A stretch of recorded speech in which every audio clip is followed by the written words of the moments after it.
बिस्मिल्लाहिर्रहमानिर्रहीम, अस्सलाम वालेकुम। तो लास्ट वीडियो में हमने देखा कि चैप्टर 1 में आप क्या पढ़ने वाले हैं। रियल नंबर से मुतालिक है चैप्टर 1 और कॉम्प्लेक्स नंबर्स यानी नंबर से मुतालिक है जिसमें रियल और कॉम्प्लेक्स नंबर्स हम पढ़ेंगे। टोटल 6 एक्सरसाइज हैं आपकी इस चैप्टर में। अब हम पहली एक्सरसाइज की तरफ आगे बढ़ रहे हैं जो कि है decimal expansion of rational and irrational numbers. इन दो तरह के नंबर्स के बारे में हम पढ़ने वाले हैं। लेकिन यहाँ तक पहुँचने के लिए इससे पहले के भी काफ़ी सारे नंबर्स हैं, वो हमें थोड़ा सा उसका ओवरव्यू करना पड़ेगा मैथमेटिकल अंदाज में, वरना आप एक्सरसाइज 1 नहीं समझ पाएंगे अच्छे से। तो चलिए हम जल्दी से देख लेते हैं ताकि हम वो कॉन्सेप्ट सीख लें जो हमें मैथमेटिक्स को आगे बढ़ाने में मदद देगा। तो ये आपका पहला पेज है आपकी बुक का। इसमें ये कहा गया है कि ये जितने भी नंबर्स लिखे हुए हैं जिनको मैं मार्क कर रहा हूँ, ये आपने पिछली क्लासेस में पढ़ रखे हैं। मैं इनका एक ओवरव्यू दूंगा मैथमेटिकल अंदाज में ताकि आपके कॉन्सेप्ट्स बने और उसी की बुनियाद पे आगे मैथमेटिक्स डेवलप भी होनी है। तो जो इंसानों ने सबसे पहले नंबर्स ईजाद किए थे उनमें इस तरह के नंबर्स थे 1 2 3 4 5 6 100 और इस तरह के नंबर्स थे। ये नंबर्स हमने तादाद को मेंशन करने के लिए ईजाद किए थे। मिसाल के तौर पे किसी के पास 100 सेब हैं तो उसके लिए हमने नंबर बनाया। तादाद को, किसी भी चीज़ की क्वांटिटी को रिप्रेजेंट करने के लिए हमने ये नंबर्स ईजाद किए थे। अब मेरे पास ऐसे तो बहुत सारे नंबर्स हैं 1 2 3, तो ये लातादाद नंबर्स हैं। इनको एक साथ किस तरह हम देख सकते हैं, उसके लिए हमने क्या किया, तमाम नंबर्स को एक साथ लिखा और नंबर्स के दरमियान बीच में कॉमा डाल दिया ताकि हमें पता रहे ये तमाम अलग अलग ऑब्जेक्ट्स हैं। और यहाँ पर 3 डॉट्स नज़र आ रहे हैं। इसका मतलब ये है कि जिस पैटर्न से पीछे नंबर आगे बढ़ रहे हैं उसी पैटर्न से ये हमेशा आगे बढ़ते रहेंगे। 3 के बाद 4 5 और इस तरह ये नंबर्स आगे बढ़ते रहेंगे। और स्टार्ट में और लास्ट में हमने ब्रेसेस लगा दिए। इस रिप्रेजेंटेशन को कहते हैं हम सेट। तो सेट में हमने तमाम नंबर्स को रख दिया ताकि सेट का नाम लेते ही, जो कि हमने रखा है इसको n से रिप्रेजेंट किया है नेचुरल नंबर्स, सेट का नाम लेते ही बात समझ आ जाए कि हम कौन से नंबर्स के बारे में बात कर रहे हैं। सेट रिप्रेजेंटेशन बहुत इंपॉर्टेंट है, इसको आपने समझ के रखना है क्योंकि आगे जो भी मैथमेटिक्स में बात होगी वो सेट रिप्रेजेंटेशन के हवाले से बात होने वाली है। अब नेक्स्ट स्टेप में हम क्या करते हैं, हमारे पास नंबर्स आ गए, कुछ मैथमेटिकल ऑपरेशंस हम जानते हैं, एडिशन, सब्ट्रैक्शन, मल्टीप्लिकेशन, डिवीजन। उनकी बुनियाद पर मैं इसी में से कोई छोटे सेट बनाना चाहता हूँ जो कि आप देख सकते हैं नेचुरल नंबर से ही कुछ नंबर्स मैंने उठा के यहाँ पर एक सेट बना दिया है। तो ये एक छोटा सेट है नेचुरल नंबर का, इसको हम सबसेट कहते हैं जिसको हमने नाम दिया है प्राइम नंबर्स। अब ये कौन से नंबर्स हैं? प्राइम नंबर्स वो होते हैं जिनके सिर्फ और सिर्फ 2 डिस्टिंक्ट डिवाइज़र होते हैं। अगर मैं एलिमेंट 2 ले लूँ तो 2 का एक डिवाइज़र 1 है और दूसरा 2 का डिवाइज़र 2 खुद है। अगर आप 11 ले लें इस सेट से तो ये वो नंबर है जिसके सिर्फ और सिर्फ 2 डिवाइज़र हैं, या तो 1 होगा, एक 1 होगा और दूसरा जो है वो 11 खुद होगा। तो ये वो तमाम नंबर्स हैं जो डिवाइज़र की बुनियाद पर लिए गए हैं, इनको हम कहते हैं प्राइम नंबर्स। तो डिवाइड ऑपरेशन की बुनियाद पर और कुछ ख़ास पाबंदियों के साथ हमने एक सेट बना लिया है। प्राइम नंबर्स बहुत इंपॉर्टेंट है मैथमेटिक्स में। अब ये नेचुरल नंबर का ही सबसेट है, इसके अलावा जितने भी नंबर्स बचते हैं उसके लिए हमने एक सेट बना दिया है कॉम्पोजिट नंबर्स का। एक और बहुत बेहतरीन रिप्रेजेंटेशन है नंबर्स को डिफ़ाइन करने के लिए जिसका असल फ़ायदा आपको नज़र आएगा रैशनल नंबर का जब हम सेट पढ़ रहे होंगे, उसको हम कहते हैं नंबर लाइन पर सेट को पढ़ना। तो हमने एक नंबर लाइन बनाई है और उस पर इक्वल डिस्टेंस पर टिक मार्क्स लगाकर जितने भी नेचुरल नंबर्स थे वो हमने यहाँ पर लिख दिए हैं, मेंशन कर दिए हैं। तो ये 2 तरीक़ेकार हैं, एक सेट का तरीक़ेकार हो गया नंबर्स को समझने के लिए, दूसरा नंबर लाइन का तरीक़ेकार हो गया। ये आपकी बुक में भी है अगले पेज में कि नंबर लाइंस पर कैसे समझना है इन नंबर्स को। अब नेक्स्ट प्रॉब्लम आती है हमारे सामने कि अगर किसी बच्चे के पास 5 सेब हैं और वो 5 उसने खा लिए, अब क्या बचा उसके पास? कुछ भी नहीं बचा।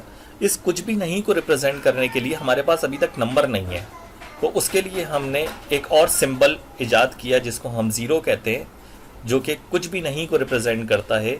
वो हमने यहाँ पर एक और सेट बनाकर उसमें ऐड कर दिया है और इस सेट का नाम दे दिया हमने होल नंबर्स का, जिसको W से रिप्रेजेंट करते हैं। अगर आप थोड़ा सा गौर करें, जो होल नंबर का सेट हमने बनाया है उसमें नेचुरल नंबर का सेट तो पूरा मौजूद है और मज़ीद इजाफी नंबर्स भी मौजूद हैं, इसमें सिर्फ एक ज़ीरो नंबर मौजूद है। तो आगे जितने भी सेट आएंगे सिवाय इर्रेशनल के, वो तमाम के तमाम एक्सटेंशन होंगे पिछले सेट के, यानी उनमें इजाफी नंबर्स भी मौजूद होंगे और पिछला सेट भी मौजूद होगा। तो ये होल नंबर का सेट बन गया। इसको भी हम नंबर लाइन पे देख लेते हैं, इस तरह से आप समझ गए होंगे।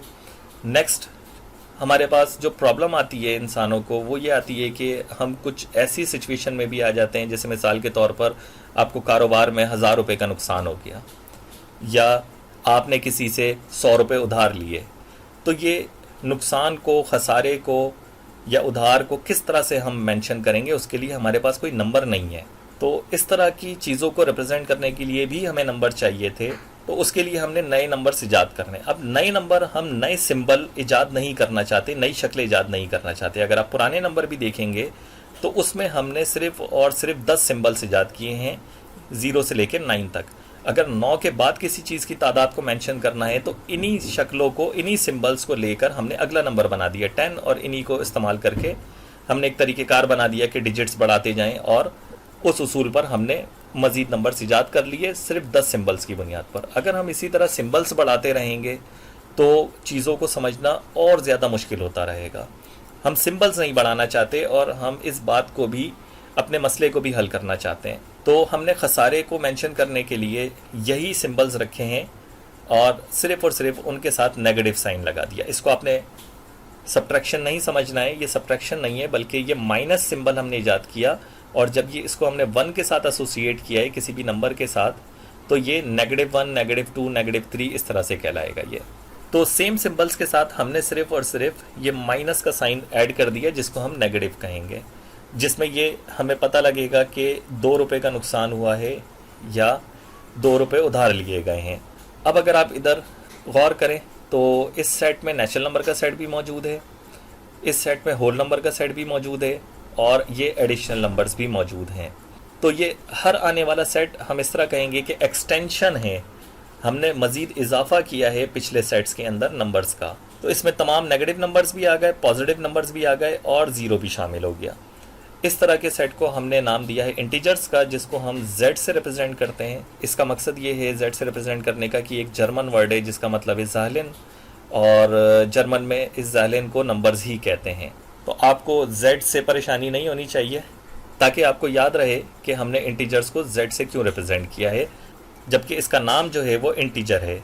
अब इसी इंटीजर से हम मुख्तलिफ सबसेट बनाना चाहते हैं, और वो इस्तेमाल होंगे बहुत ज़्यादा आगे मैथमेटिक्स के अंदर। तो आपको उसकी जो नेम है वो याद होने चाहिए, और कौन कौन से सेट उससे बनेंगे वो भी आपको पता रहना चाहिए। जैसे मिसाल के तौर पर अगर मैं कहता हूँ पॉजिटिव इंटीजर्स, यानी सेट में से सिर्फ पॉजिटिव नंबर्स उठा लो, तो उसकी रिप्रेजेंटेशन है Z के ऊपर सुपर स्क्रिप्ट में प्लस लगा देंगे।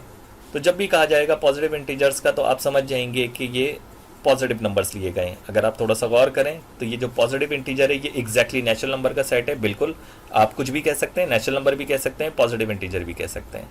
कुछ मैथमेटिक्स की ब्रांचेज ऐसी हैं जिसमें हम सिर्फ और सिर्फ नेचुरल नंबर के बारे में ही डिस्कस कर रहे होते हैं, तो वहाँ पे हम सिर्फ नेचुरल नंबर ही लेकर चलेंगे। लेकिन जहाँ पर मुख्तलिफ तरह के नंबर्स की डिस्कशन हो रही होती है, वहाँ पे बेहतर ये रहेगा कि हम नेचुरल नंबर के बजाय पॉजिटिव इंटीजर इसको कहें। बात एक ही है, आप दोनों में से कुछ भी इस्तेमाल कर सकते हैं। अब इसके अलावा अगर हमें सिर्फ नेगेटिव नंबर्स चाहिए हो तो हम नेगेटिव इंटीजर्स कह देंगे। अगर हमें 0 भी शामिल करना है, जैसे कि होल नंबर है विद पॉजिटिव, तो हम कहेंगे नॉन नेगेटिव इंटीजर्स।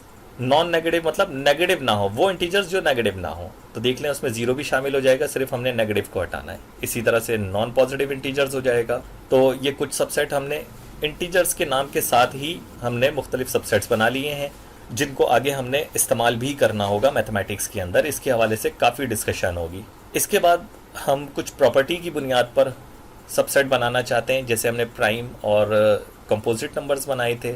हम इवन इंटीजर्स ले लेते हैं, यानी वो तमाम नंबर्स इंटीजर्स के सेट में जो 2 के टेबल से डिवाइड हो सकें, यानी उनका डिवाइज़र 2 हो, उसके लिए हमने एक सेट बना दिया। और बाकी जो नंबर्स बचे जिनका डिवाइज़र 2 नहीं है, उसको हमने ऑड नंबर कह दिया। तो ये कुछ सबसेट हो गए हमारे पास इंटीजर के। अब हम नंबर लाइन पे देख लेते हैं इंटीजर को इस तरह से समझना है। एक तो हमने इसका मकसद सीखा कि इंटीजर्स का मकसद जो है वो खसारे को या नुकसान को मेंशन करना है। दूसरी एक और बहुत इंपॉर्टेंट एप्लीकेशन है इंटीजर्स की, जो नेगेटिव नंबर्स हैं। नंबर लाइन पर अगर आप देखें कि अगर आप किसी पहाड़ी पर खड़े हैं और आप उस पहाड़ी पर अपनी जगह पर 0 सेट कर देते हैं कि ये यहाँ से इस तरह एलिवेशन में नंबर लाइन बना देते हैं, 0 सेट कर देते हैं, तो ऊपर की जो पॉजिटिव डायरेक्शन होगी उधर से आप पॉजिटिव नंबर्स, और जो नेगेटिव नीचे की डायरेक्शन होगी उसको आप नेगेटिव नंबर से मेंशन कर देते हैं। तो ये पॉजिटिव और नेगेटिव नंबर डायरेक्शन को रिप्रेजेंट करने के लिए भी इस्तेमाल किए जाते हैं। इसका इस्तेमाल बहुत ज़्यादा आप फिज़िक्स में देखेंगे जब आप स्केलर और वेक्टर पढ़ रहे होंगे। तो यहाँ तक हमारी डिस्कशन हो गई इंटीजर्स की। अब अगली प्रॉब्लम जो हमारे पास आने वाली है, जिसमें हम असल जो हमारा सेट है, जो बहुत इंपॉर्टेंट सेट है, वो है रैशनल नंबर का सेट। इसको हम नेक्स्ट वीडियो में देखेंगे और इसमें बहुत ज़्यादा डिटेल है। उन तमाम डिटेल्स को समझना बहुत ज़रूरी है, वरना आपको आगे बहुत ज़्यादा परेशानी हो जाएगी। तो नेक्स्ट वीडियो में इस पर हम डिस्कस करते हैं अच्छे से।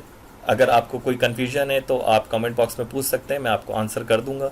तब तक के लिए अल्लाह हाफिज़।